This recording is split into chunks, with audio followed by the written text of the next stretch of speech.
In this episode, we return to far north Queensland to discuss the pressing issue of crocodile management. With crocodiles having been granted protection in Queensland more than 50 years ago, and soaring populations of both humans and crocs, should we expect an increase in interactions? To find that answer, we're up here to have a chat with a range of local experts who live and work with crocodiles. We explored the largest croc conservation area in Queensland, Ringaroos National Park, as well as nearby Lama Lama country, to get an idea of how crocs are currently managed and what role humans play in staying safe in croc country. For this trip, I'll be driving Ziggy with the off-road van, while Kira's in Lucky, her trusty 79 series with the toy trailer behind. Along the way, we give the quad bikes a run, Kira shows off her high-speed dismount, and I finally get a half-decent barra. So come along as we explore Crocs of the Cape.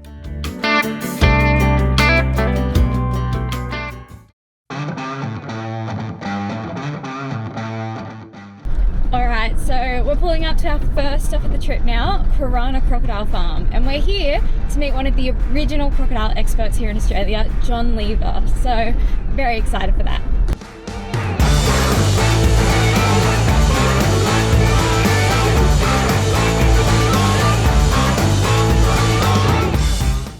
Alright, John, tell us a little bit about how you got into crocodiles. Well, it's a strange way to get into crocodiles. I was bored with my life in Australia, applied for a job to go to New Guinea, got a 2-year contract there, and my job was to supervise the management of all the different wildlife research stations. It's a bird of paradise sanctuary. There was butterflies, a Little bit of everything. dugong, turtles, crocodiles, and I fell in love with crocodiles. No, I don't know how it happened, but it happened in the Fly River area, the mid-Fly River area, and these people just knew everything about crocs. It was fascinating. You sit there and talk to them and ask them a question about crocodile, and bang, they all knew. And it was fascinating.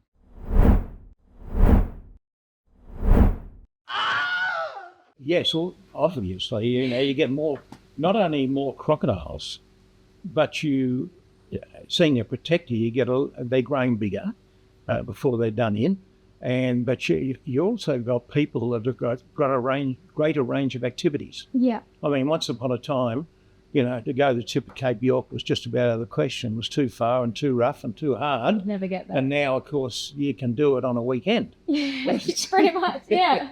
So, that things have changed. And so the interreaction between crocodiles and man is going to increase. I believe they should remain protected. Yeah. I believe the management strategy is management. Yeah. Okay? It's not culling. Yeah. The management strategy is managing the population. This is going to change, as it has done since 1974. Yeah. We're now in a situation where we've got greater interaction between people and crocodiles. Once upon a time where families would go down the water's edge and swim happily and never be worried, back in 76 or 77, now they don't go there anymore because that's potentially dangerous. Of course, it'll put the wire. Yeah. Let me tell you, it increases human safety because you get rid of the offender of the attacks. But if a crocodile cull goes out there and someone only wounds a crocodile, you've increased the danger and the threat. Okay, there's two roles. One is to report everything when there's a crocodile attack or a death by crocodile. Yeah. It's important that's reported. Yeah. And reported properly. Yes. Not sensationalised. And that was the next thing I was going to say. About it's important that they rationalise things in a common sense approach. And there's differences between different newspapers and magazines and radio programs, everything. Some people want to sensationalise all these things. Yeah. You don't have to sensationalise anything about a crocodile. You just tell the facts about crocodiles. That is a sensation. Well, they have done for as long as people have been on the earth. And the crocodiles were here 180 million years ago without change. Yeah. So, and I don't know how long people have been around, but it hasn't been not that long. Yeah. So as long as the people are prepared to learn a bit and and not being totally selfish about the environment in which they live. Yeah. I think there's possible that they can coexist.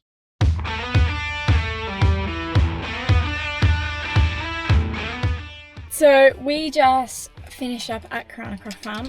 We met John Lever, who is a legend in the crocodile world. Got to ask him a few questions, and now we're heading back on the road. Well, we went and saw John Lever yesterday at Saltwater Crocodile Farm. We're back on the road today. We've done about 10 hours of driving north of Rockhampton, up to a place just south of Cairns. Now we're up here to see our mate Jesse Crampton, who runs Croc Country Australia. So he's all about teaching people about crocodiles and removing problem crocs. So I'll have to go check out his property and see what's going on.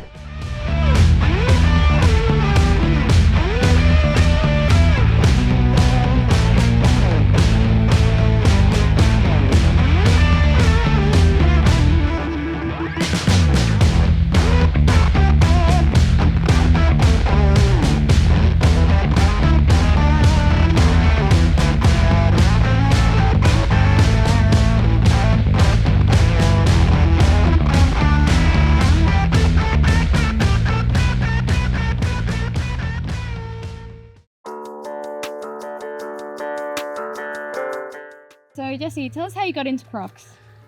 Crocodiles, I always had an interest in them for sure. My parents were wildlife carers growing up and became a local snake catcher as a kid and sort of had those early foundations. Yeah. I went off and travelled the world and had a series of jobs and, outside of the reptile sort of industry, but I managed to score myself a job as a reptile keeper at the Croc Park up here in Cairns. Yeah, awesome. In my early 20s, and then that was my training ground with crocodiles. There was 3,000 crocodiles on that property, and we just lived and breathed crocodiles. I literally lived there on site as their caretaker. I was a head reptile keeper and just everything crocodiles, and that's sort of where I just created my career.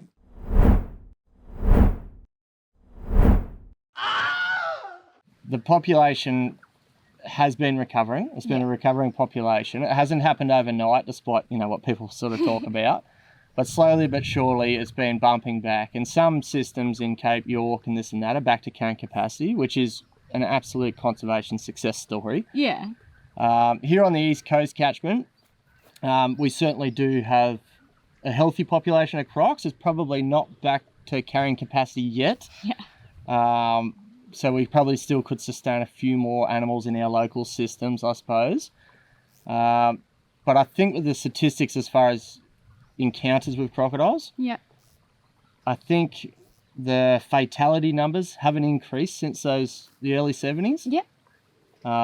But attacks have increased. Yeah. So we're having more interactions with crocodiles, unfortunately. Yeah. But the interactions are usually happening from the sub-adult ones. Yeah. So they're probably not quite big enough to kill you. Yeah. But they're certainly big enough to chew you up and give you a bit of character building, So fatalities haven't increased, but attacks have. And that's just due to the crocs bouncing back. Yeah. People moving in and encroaching in habitat. We've got a lot of people up here now. And yes, more human crocodile encounters. The strategies, they're not too far-fetched. They target and remove problem crocodiles. Yeah. So crocodiles, displaying aggressive behaviour, lunging at people, grabbing dogs, any of those types of characteristics, that out they come. Yeah. And, I like my crocs in the wild. It's the best place for them. And but I am the first person to tell you, once the crocodiles lose the fear of people, and they get food associated with people, very dangerous. We've seen it. Yeah, that's where there's an issue. And it is very unrealistic to think it would be safe to keep that animal out there in the wild. Yeah. The crocs that we have here at my facility, they were classed as problem crocs. They were naughty. Yeah. And, it would be a matter of time before there would be a major incident where they could potentially eat someone. Yeah. And then there would be a huge public uproar, more of a political push for crocodile culling and all the negative stuff. So I think the management is target problem problem animals. Yep. Seems pretty straightforward to me. I think they could probably do a better job with education. That's always... That's a big one, yeah. It seems to be a big one and a simple one. So, like, Yeah. more signs, more, teaching kids at schools earlier in age. Yeah. So education, I think, is a no-brainer. It's simple, and it's not going to be a permanent solution, but it seems to be pretty, a pretty wise thing to do. Yeah.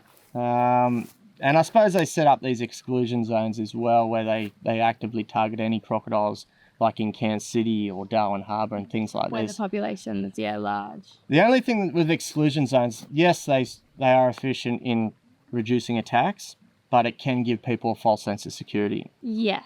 They say, nah, this is an active exclusion zone. We remove all the crocs. People go, all right, I'm going to go for a swim. These animals can be extremely nomadic. They move around. Yeah. So they can't guarantee that there's zero crocodiles. Yeah. So even though I'm not against exclusion zones, because I'm all about, trying to prevent the public uproar if there's an attack of people going, we should just eradicate. Immediately, yeah. So if removing the odd crocodile to reduce those types of negative interactions that we're having with people and politicians and this and that, I'm all for that personally. It's hard to for me to say yes to that, because one, I'm not a full expert in this. Like I said, I'm not the person managing them directly. On the front line, yeah. But what we can talk about is what we've seen happen in Australia before. So in that commercial shooting era, when they blasted a lot of crocs, records weren't that good back then, but they speculate there was maybe 3,000 crocs left in Australia. Yeah, wow. But at the end of the late 60s and the early 70s, we were still seeing attacks. Yeah, so clearly wasn't doing everything. So even though there was a pretty big widespread cull in those early days, they didn't get them all, and people were in the water swimming and water skiing and all this sort of stuff as they did. And the majority of the time they were getting away with it, but every so often there would be a crocodile and someone would still get killed. So I don't think, even if you implemented a widespread cull, you could ever guarantee it to be safe to swim in the waterways of the north. Yeah. Because how can you guarantee you got them all? You just can't. You can't. You can't see them. That's right. So that's sort of where I'm sort of at with that one. It would probably reduce the encounters. Yep. But it wouldn't eliminate fatalities. Media can work to your advantage or your disadvantage. So we're seeing a huge trend with influencers and things like that coming to Australia. International influencers and stuff coming to Australia to get their wildlife images, and it's, to me, I'm so on the fence with it, because everyone has got a platform these days. Yeah. And social media and the YouTubers and stuff out there, some people are really good at it and some people are really bad at it. And I think the people that are good at it can really fly a positive image for our Australian wildlife, and I'm fully supportive. Even myself, my career with crocodiles attracts media. Yeah. So, I can't be too negative against it, but I am very cautious of it. Yes. About the images that we portray. You never know who's watching, as in younger audiences. So, monkey see, monkey do. If I go and tackle this crocodile and look like a champion, and my son or someone watches that and says, hey, I want to do that with zero experience, and they get chewed up, that's where you're going to find issues. Yeah. So I think the media can be good. I think it does probably need to be regulated and monitored, which, it already happens.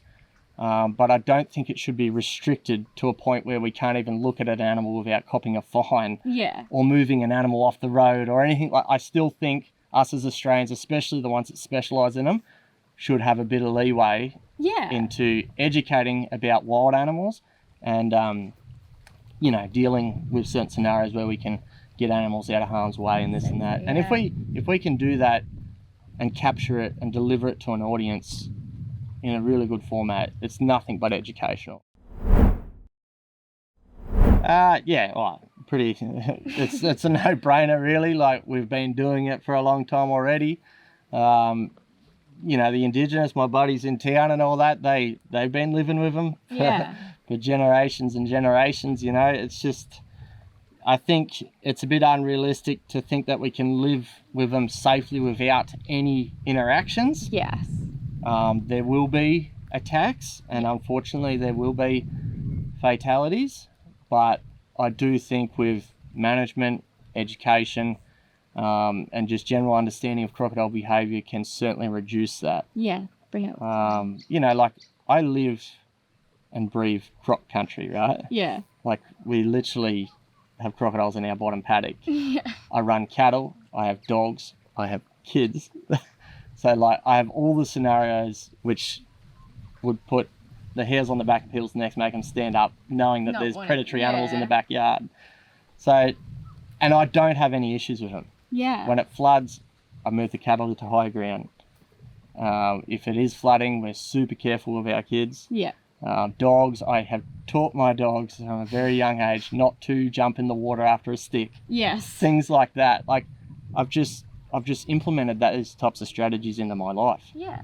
And I don't have any issues. Like, there's still a concern. Like, when it floods and we have to get out and we got to load a 3-year-old kid into a tinny and the local crocodiles are cruising around, like, my wife gets anxious. Yeah. But I still feel like all the measurements are in place to be safe. Precaution. Yeah. So, yeah, look, I think we can live with them. Yeah. Just adopt that rare thing called common sense.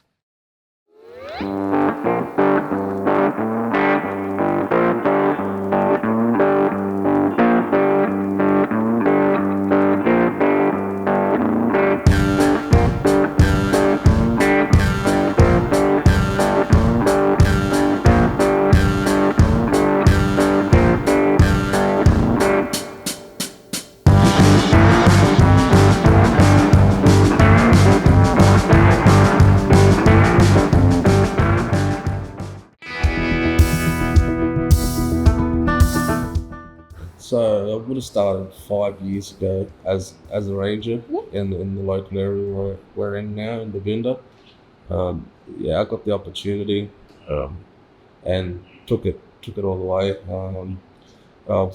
From 5 years ago, it's been a big journey. It's been a long journey. I've been enjoying it, and I'm just happy to be here.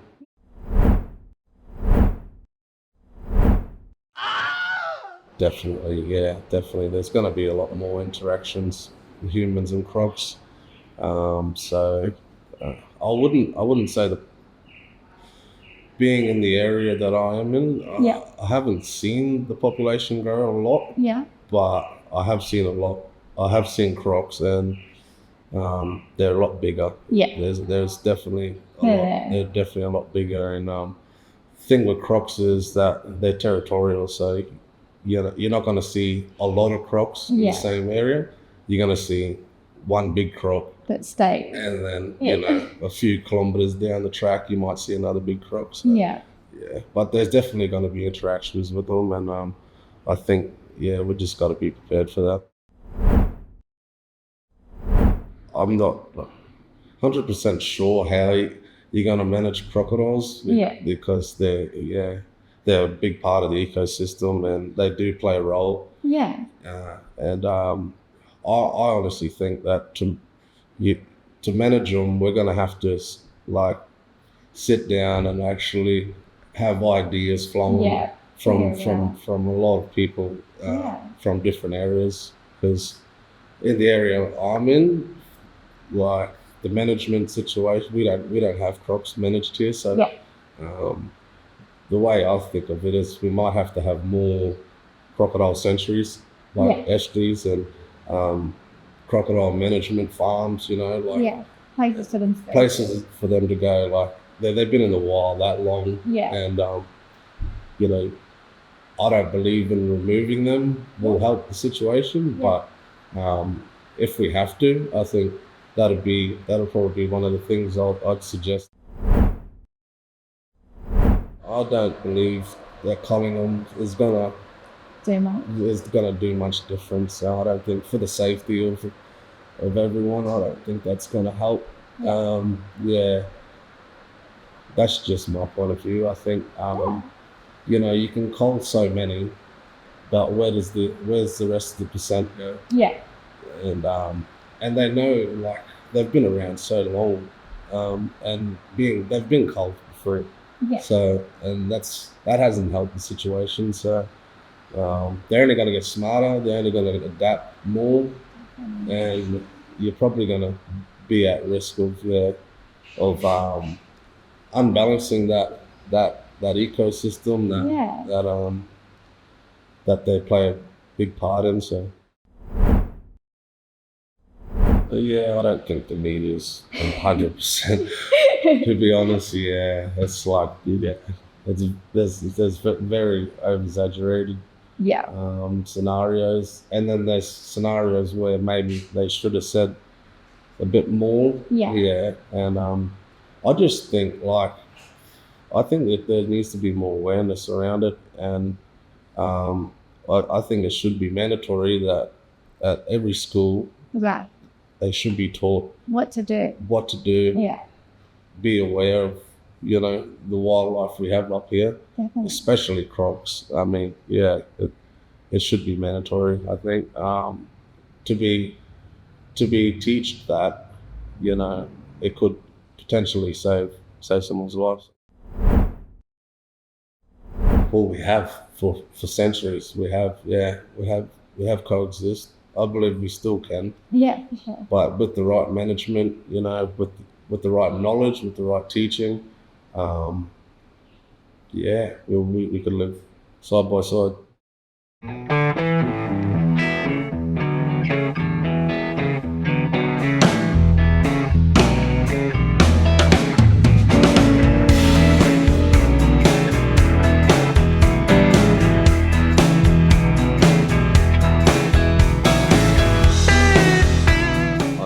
Originally, and moved up here to get away from the rat race and the traffic. And but in Sydney, I always liked nature. I like boats, and I was out in the harbour looking at nature and enjoying it on boats. So I came up here and got into tourism, which is the main thing up here, and got a job on the reef, taking people snorkeling for a few years. But like everyone, you get a bit soft after a while. And I got a bit cold in the winter. It's too cold to go in the water. It's 24 degrees, and I got a land-based job. I was doing a bit of guiding, and I did a few courses at the local technical college, and guiding in the rainforest. And part of the rainforest too is they do a boat cruise. Sometimes I go out in the boat with the people, and I found I was good at spotting things. I thought that'd be a nice job, so I got my ticket on the reef to do the drive a boat commercially. So I got a job out here on the river, and did a bit of both for a while.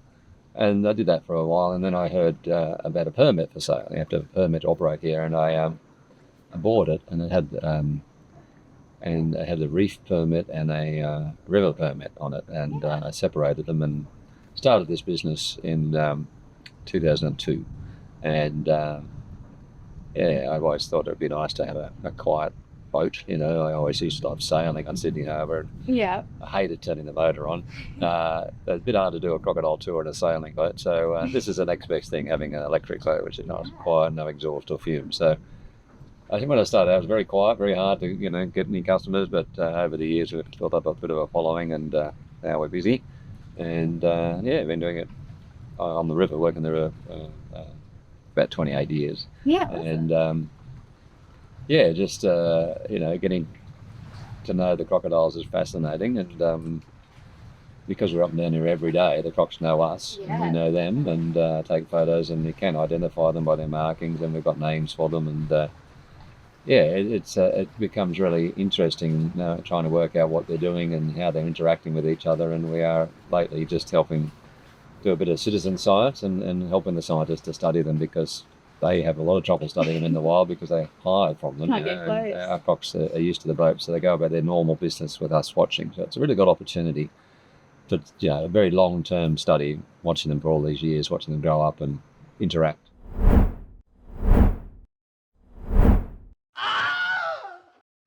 Yes, for sure. Of course, there's going to be more interactions. That's going to happen.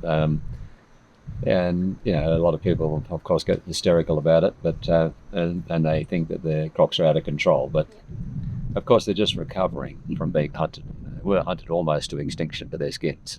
And obviously, crocs have been around longer than humans have, and they're just returning to their normal population levels, and they will regulate their numbers. The humans can't regulate their numbers, so there's a lot more people, and of course there's going to be more interactions. But as you get more people, also there's more. The technology is getting better. Satellites and GPSs and fancier four-wheel drives, better roads. Yeah. So people are getting more and more deeper into crocodile country. Yeah. And more boats, and there is definitely going to be more interactions between humans and crocs, and. But hopefully, that the fact that there is more people means there's more infrastructure to keep people safe. There's more signage informing people about how to stay safe in croc country, and more education. More money put into getting the message out there how to live with crocodiles, and it is possible to live with crocodiles in harmony. And obviously, they are a dangerous animal. We have to take them seriously, but people will have to adjust their behaviour. They can't just go on doing what they've been doing from back in the 70s. Because in the 70s they were almost extinct, and people could go swimming wherever they want. They used to water ski right here, where we look at crocodiles today. Not up until the mid-80s they were still water skiing here, because it takes a while for the law to get from Brisbane up to here. So they're still shooting every crocodile they saw in the mid-80s. But now, hopefully, people are a bit more law-abiding, and in my experience out here, the population seems pretty stable. Yeah. So if we can get used to where the crocs are now, then we should be able to live with them in harmony. Well, education is definitely the crocs have been doing their thing for millions of years, and they're not going to change. We can change our behaviour, and that's what we need to do to live with crocs. Getting the message out there, how to live with crocodiles. Of course, every now and then there's going to be a crocodile that has to be removed. I agree with that. We can't, can't be so idealistic that we can't expect some crocodiles will have to be taken away. I find it very sad when it happens, but I understand we don't want anyone to die. I like humans, I like crocodiles, I don't want anyone to die. I'd rather we could all live in harmony together. But unfortunately, any crocodile that becomes a problem crocodile is usually becoming a problem crocodile because of humans. So we can change the humans' behaviour, then the crocs and the humans will be safe. Yeah. But it's usually the crocodile that's been fed illegally and attracted to a certain area, like a boat ramp or whatever. It's because of humans being doing the wrong thing. So if you just leave them alone, they're very secretive animals, and they will get their own food and stay away from the humans. But if people keep on doing dumb things and dangling food in front of them so they can get the Insta photo, that's the trouble with the world. Everyone wants to get the best possible photo, and as close as possible for Instagram, get more hits and more likes, and they do dumb things, really dumb things. But if the humans can be taught to behave themselves, then we can live in harmony with them. But I understand that every now and then a croc becomes habituated to food, and I'm sure they can be changed if they really work at it, but I understand that sometimes for human safety they have to come and catch the crocodile. No, I don't. No. Obviously I love crocodiles, I'm a bit biased. Yeah. But I love humans too, my mum's a human, and I don't want anyone to die. Yeah. But culling is not the answer. All the old timers that used to swim wherever they wanted to, go water skiing wherever they wanted to in the 70s when the crocs were almost extinct. They want the good old days back, and I think a cull will fix that.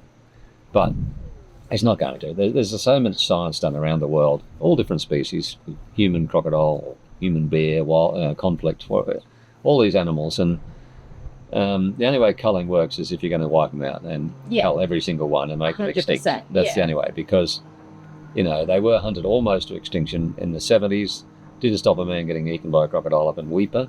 Right in the time when they're almost extinct.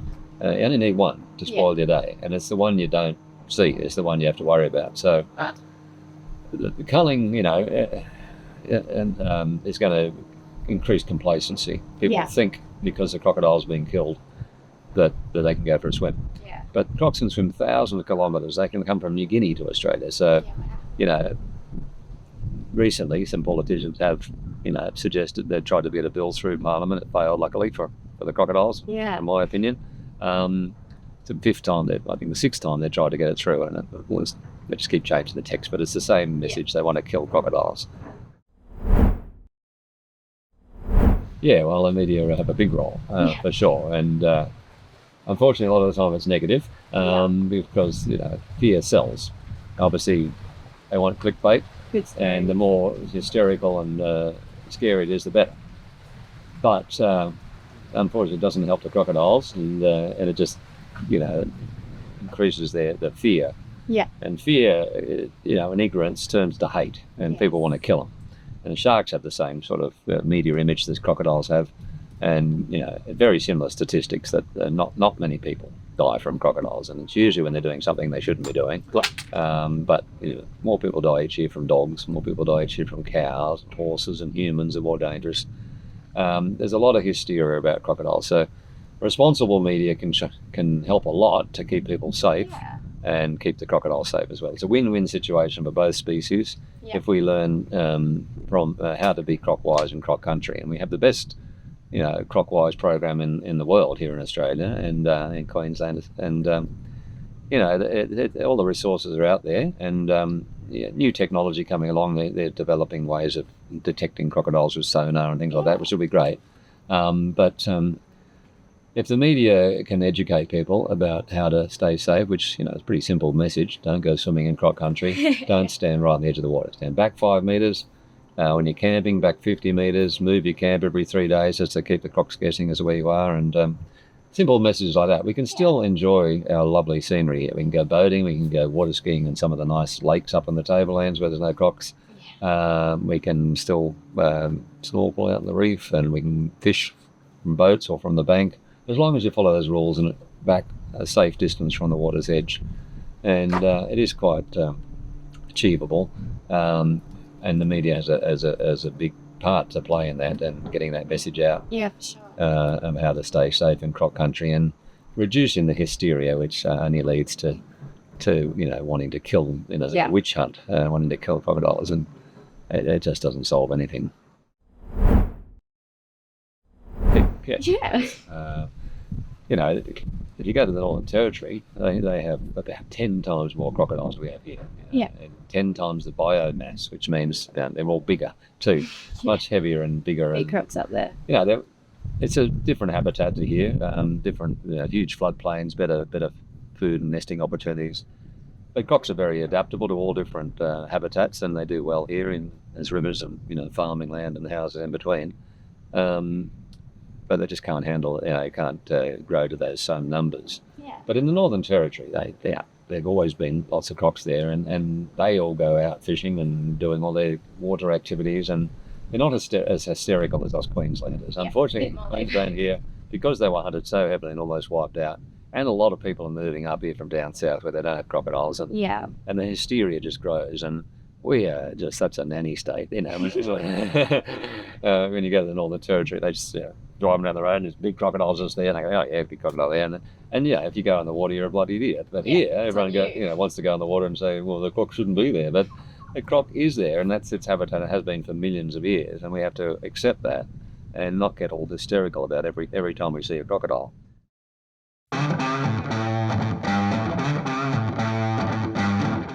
Interactions are going to increase. More crocs, more people, it's just something to keep in mind. But a cull is not going to stop fatalities. Even in the 70s, when crocodiles were nearly extinct, there were still attacks and there were still fatalities. So what can we do? Well, it seems like crocodile management in Queensland works pretty well. It includes signage, education, and when necessary, the removal of problem crocodiles. But getting people to pay attention to that signage, now that needs to improve. The media has a responsibility to report objectively, not sensationalized attacks or loaded emotional stories. What needs to be reported is how to stay croc-wise for our safety and theirs. And lastly, can we coexist? There's no question. We have our home and the crocodiles have their home. It's not that hard to share. Anyway, we're about to start heading north, so stay tuned for part 2 of Crocs of the Cape.